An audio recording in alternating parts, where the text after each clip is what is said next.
Afternoon, you find us at the Malvern show and back on the beach actually, and it's quite surreal actually. It is. It's a bit overcast, but it's warm. Yeah, it is. Joe Swift, good afternoon to you. Good afternoon. Really nice to catch up.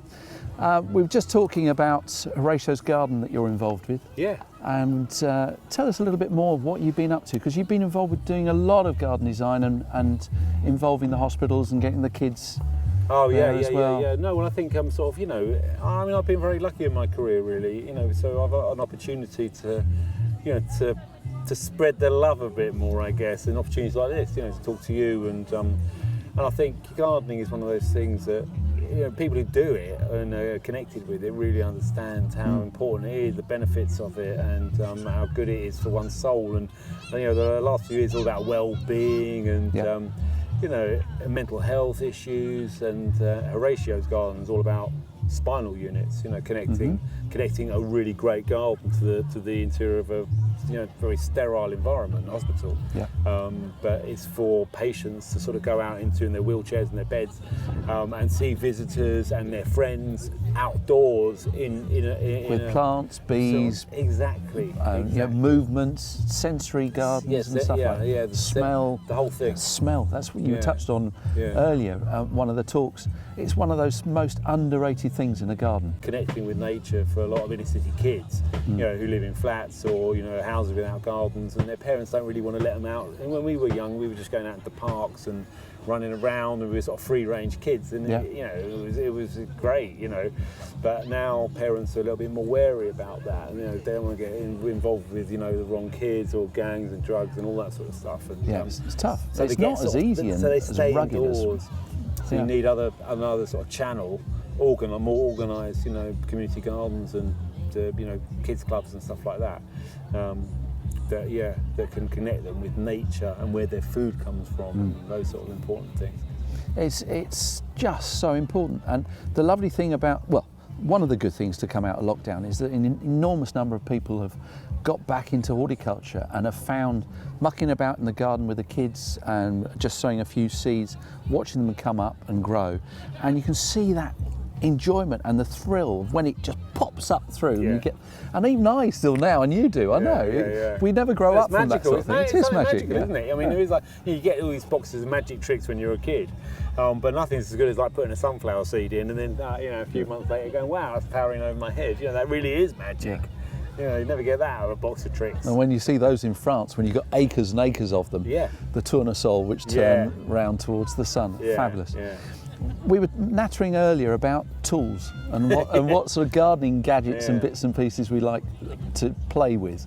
And there's some really good ones now, aren't there? There are. I mean, it's sort of the Japanese, Monty and Adam are into this sort of Japanese secateurs, and I've got a pair. They are really nice forged steel, good quality stuff. Well, they're about £100 each, aren't they? Yeah, they're not cheap. You don't want to lose them in the compost heap. No. I've still got my Felcos with the red handles, which are good. Yes, ditto. And I like long arm pruners. I like, something with a bit of leverage to cut through something to half decent. And a long arm pruning saw. Yeah, long arm pruners are good. But I'm moving into electric, more sort of electric hedge trimmers I've got. Yeah. Lightweight, they're always charged up and they're just ready to go. They just sort of lift them up and you could zip out and just do some damage very quickly. Or the cable, or the extension lead, just to do something small. Those batteries are powerful now. They are. They last an hour or something. Well, I must admit I'm using a Stihl chainsaw and I love it. Yeah. And I know the battery technologies with the mowers. Yeah. And you've got a little robo, haven't you? I've got a robot mower, and they are the future, because I can operate it from my phone. That's fantastic. It's miles away. I can operate it from here. I'm in Malvern, and it tells me it's just down. And also they are environmentally friendly. They use about 20 quid's worth of electricity a year. Wow. And they just go back and recharge themselves. Mowers are quite polluting on the whole. And it means I don't have to do it, so it releases me to do the more interesting parts of the garden, And there's a secondary plus that I heard. You haven't got any problems with moles on your lawn? No, moles, yeah. Been a lot of questions about moles this morning. No, because that sort of slight, it's the vibration, isn't it? Constant movement of this mower. I mean, it's really quiet, but it's just this constant movement. And I used to have a bit of a mole problem, and they all seem to have buggered off. So let's hope it stays that way. So we've got some more shows coming up. We've got Hampton Court in a couple of weeks' time. Yeah. Hope to see you there. Yeah. We've got Tatton. Tatton's happening, yeah. Tatton's happening. And then Chelsea in the autumn. Which, that's right, in September. That always sounds a bit strange, but... I'm looking forward to that because it's going to be such a different time of year. Yeah. And to see the autumn plants and the asters, which are no longer called asters, Michaelmas daisies, they've been renamed something else. They have begins with an S. Yes, I can't remember. I don't want to know. Same with sedums, they've been renamed. High toe telefium or I know. Don't start swearing. Yeah. So looking forward to that. So you're doing plenty of stuff with GW, Gardener's World? Yeah. I shot a few days ago and like a couple of weeks ago. So bits and pieces, and I'm going to go and film with Will Young again in his London garden because I filmed in down in Devon and Cornwall. Yeah, but he's got a place in London that needs some TLC apparently. So I'm doing bits and pieces with them. Yeah. I think this whole COVID thing has made it quite tricky.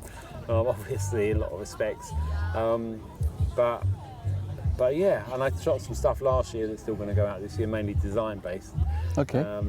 But yeah, still doing stuff with those guys. Are you still doing your modular? Yeah, I'm back in stuff. I'm back in the design business. Yeah, I'm the design director again. So there was another design director, and I was a shareholder. But now I'm back in the business, and we're designing some really great gardens. So we design and build really, and to budgets. And which is key. And in London? All over. All over. Yeah, I'm doing one in Yorkshire at the moment, but we're doing one mainly in London. But yeah, we'll go all over. We'll go pretty much nationwide for a sizable job. But it's great. I really enjoy designing, and we've got a really good team. So I sort of just more conceptual and plant palettes, and then they do all the technical drawings and and the detailing, and so that our guys can build it, which is important, because it is. Because you got to be. It's all in the detail. It's all in the detail. How are you finding trying to get hold of materials? A bit tricky. Plants. Hard. Plants landscaping. Plants not too bad. It's more the steel, cement, concrete, timber. Yeah, it's like you quoted for a job. You got the guys on site doing all the prep, and then you're expecting a delivery of, and then they say, "Oh, we haven't got any cement for 2 weeks."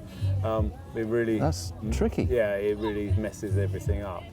In fact, I was talking to Peter.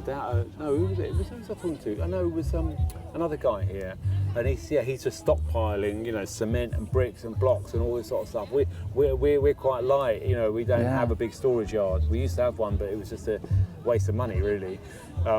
So we just get stuff delivered straight to site, and there's a few teething problems. I hope they sort themselves out. Yeah. But I think there's a lot of building work going on, and there will be, and it feels like there's going to be a little sort of mini boom after this, because people are working on their own places or reassessing them and thinking, I'll put an extension on and do the garden rather than moving, and it feels like there's quite a lot of work going on at the moment.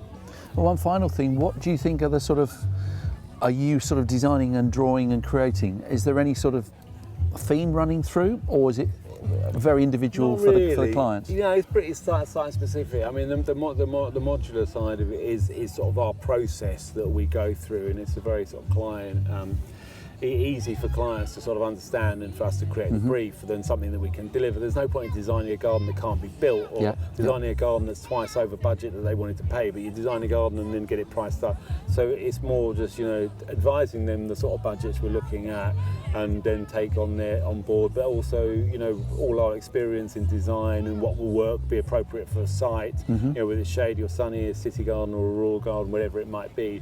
But no, that's why I like the versatility, really. And it's not like this is our style, take it or leave it.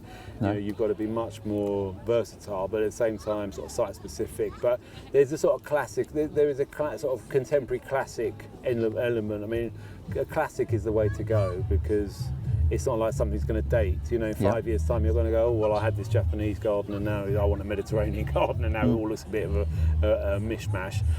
So it tends to have a sort of classic, contemporary feel about it, I suppose. Is there much water used still? Sometimes we use water, but we always get a specialist to install it, because it's one of the trickiest parts of any project. Yeah. So it always finds its own level of water. And Either underground or whatever. Yeah. It's even just simple water features. But yeah, I mean, it's great when you can use it. Yeah. When you can get moving water or just a biodiversity or a natural pond or whatever it might be. So yeah, but I think we advise people. It's not just I want a water feature. Oh yeah, no problem. It's like okay, if you're going to do it, you've got to do it properly with water, and it does cost a bit more. The biodiversity side of things you just mentioned, and the bugs and the beasties, is that still featuring heavily? Yeah, definitely, and most clients really want that, which is great. They've thought about it. They don't want a sterile, garden with lots of paving. Lovely. And, so they want layers of interest in the planting, quite wild planting, a lot of them, with a little bit of formality here and there to hold it together. But no, that's really nice, and they understand that their garden is a very important resource, for wildlife. Which didn't used to be the case. No, and the No Mow May was run on into June and July. Yeah. It's just fabulous just to seeing all these long bits of grass and the verges planted up with wildflowers around. It's just, and the bees this season. Yeah. My God, there's a lot of bees. Not many butterflies at the moment. Yeah, no. But I think once the warmth comes through. Cold and wet maybe, and then it was cold and then it was wet. But I love butterflies, seeing butterflies as well. It just lifts the spirit. Yeah. On that note, I'm going to say thank you very much. I know you want to get on and do a bit more on the stage. We've got to do some cocktails in a minute with Domati Akano. That's always a highlight of the afternoon. They've been getting stronger and stronger. Catch up with you soon at Hampton or whatever. Yeah, Cheers. Thanks yeah. ever so much, Joe. Cheers.